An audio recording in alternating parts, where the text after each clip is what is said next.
নমস্কার বন্ধুরা, ভালো আছেন তো সবাই? আবারও এসে গেছি একটি খুব সুন্দর ঘরোয়া রেসিপি নিয়ে। আজকে আমি পেঁপের একটি বেশ মজাদার রেসিপি করে দেখাবো। পেঁপেগুলোকে ডুমো ডুমো করে কেটে নিয়েছি, ঠিক একইভাবে আলুটাকেও একই রকম ভাবে কেটে নিয়েছি, যাতে একই সাথে দুটোই একটু বয়েলড হয়ে যায়। এদিকে ছোলার ডালটা আমি ঘন্টাখানেক ধরে ভিজিয়ে রেখেছি। প্রেসার কুকারে একটা সিটি দিয়ে নেব। পেঁপেটা নিচের দিকে দিলাম, উপরে আলুগুলো দিলাম যাতে আলুগুলো গলে না যায়। আর জলও কিন্তু খুব সামান্য দিয়েই আমি বয়েলড করে নিয়েছি। একটু দেখিয়ে দিচ্ছি, দেখো অনেকটাই বয়েলড করে নিয়েছি, যাতে আর খুব বেশি সময় নষ্ট না হয়। ডালটাও তুলে দেখিয়ে দিচ্ছি, ঘন্টাখানেক পরে কিন্তু ডালটা অনেকটাই নরম হয়ে এসছে। এটাও কিন্তু আমার দুটো সিটি দিলেই হয়ে যাবে। সাধারণভাবে দেখবে আমাদের বাচ্চারা কিন্তু পেঁপে একদমই খেতে চায় না। একটু লবণও ডালের সাথে ছোলার ডালটাকে একটু লবণ দিয়ে আমি একটু দুটো সিটি দিয়ে নিচ্ছি।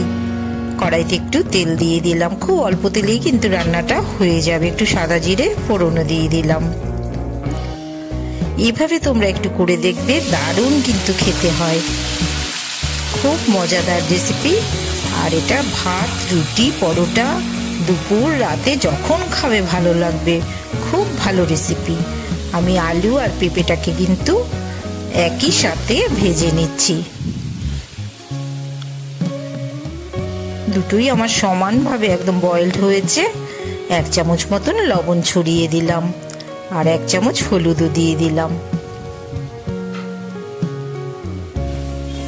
একটু নাড়াচাড়া করে নিচ্ছি।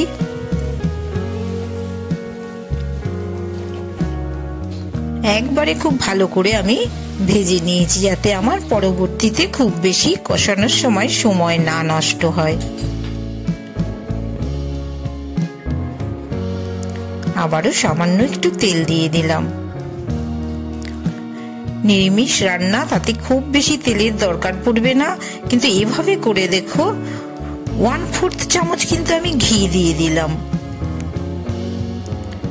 ঘিটা কিন্তু দিয়েই সাথে সাথে গ্যাসের ফ্লেমটা কমিয়ে দিয়েছি। একটু কাঁচা লঙ্কা দিয়ে দিলাম।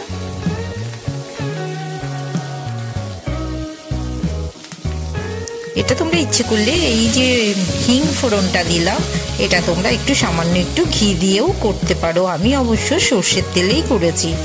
লঙ্কা আর টমেটো তেলে একটু ফ্রাই করে নিচ্ছি। কাঁচা লঙ্কা বাটা, 4-5টা কাঁচা লঙ্কা বাটা করে রেখেছি, সেটা কিন্তু এবার আমি দিয়ে দিলাম। আদা বাটা দিলাম। একটু ভাজা ভাজা হয়ে এসছে মশলাটা, তখন আমি 1 চামচ ধনের গুঁড়ো দিয়ে দিলাম, 1/2 চামচ জিরের গুঁড়ো দিলাম। চামচটা তোমাদের যে যার মতন ব্যবহার করবে। একটু কাশ্মীরি লাল লঙ্কার গুঁড়ো দিলাম, 1 চামচ হলুদও মিশিয়ে দিলাম। বেসিক্যালি এই রান্নাটা কিন্তু আমি কাঁচা লঙ্কাতেই করছি। কাঁচা লঙ্কা একটু ভাজার মধ্যেও দিয়েছি, আবার কিছুটা কাঁচা লঙ্কা কিন্তু আমি বাটাতেও দিয়েছি। আর শুধুমাত্র একটু কাশ্মীরি লাল লঙ্কার গুঁড়ো দিয়েছি। প্রয়োজনে তোমরা এটা নাও দিতে পারো। একটু তেল দিয়ে কিন্তু আমি টমেটোটাকে একটু নরম করে নিচ্ছি। যখন মশলাটা একদম কষে এসছে, তখন কিন্তু আমি 80% হয়ে যাওয়া ছোলার ডালটা ওই মশলার সাথে একইভাবে কষিয়ে নিচ্ছি। এই ছোলার ডাল আর হিঙের যে মেলবন্ধনে কি দারুণ যে খেতে হয়, গন্ধটাও ভীষণ সুন্দর হয়। এবার আমি পেঁপে আলুটাও মিশিয়ে দিলাম। এটা তো অনেকটাই বয়েলড হয়েই আছে, আর কিন্তু খুব বেশি সময় লাগবে না। সামান্য একটু জল দিয়ে দিলাম। যে যেরকম গ্রেভি রাখতে চাও সেরকম কিন্তু জল দিতে হবে। ছোলার ডালটা খুব ভালোভাবে বয়েলড হয়েই আছে। মুখে যদি দানা দানা খুব বেশি লাগে, সেক্ষেত্রেও কিন্তু খেতে খুব ভালো লাগবে না। ডালটা কিন্তু তোমাদের পারফেক্ট বয়েল করে নিতে হবে।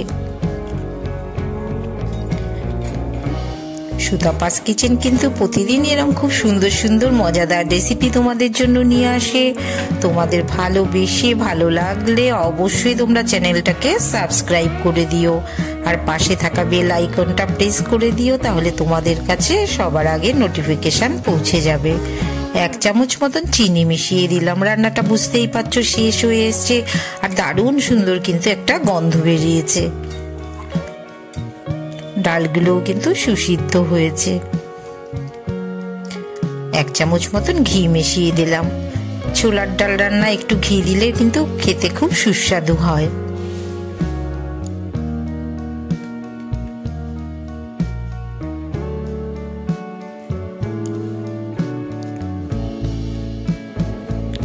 এরকম সুন্দর সুন্দর রেসিপি দেখতে হলে কিন্তু আমার চ্যানেলটাকে অবশ্যই তোমাদের সাবস্ক্রাইব করতে হবে।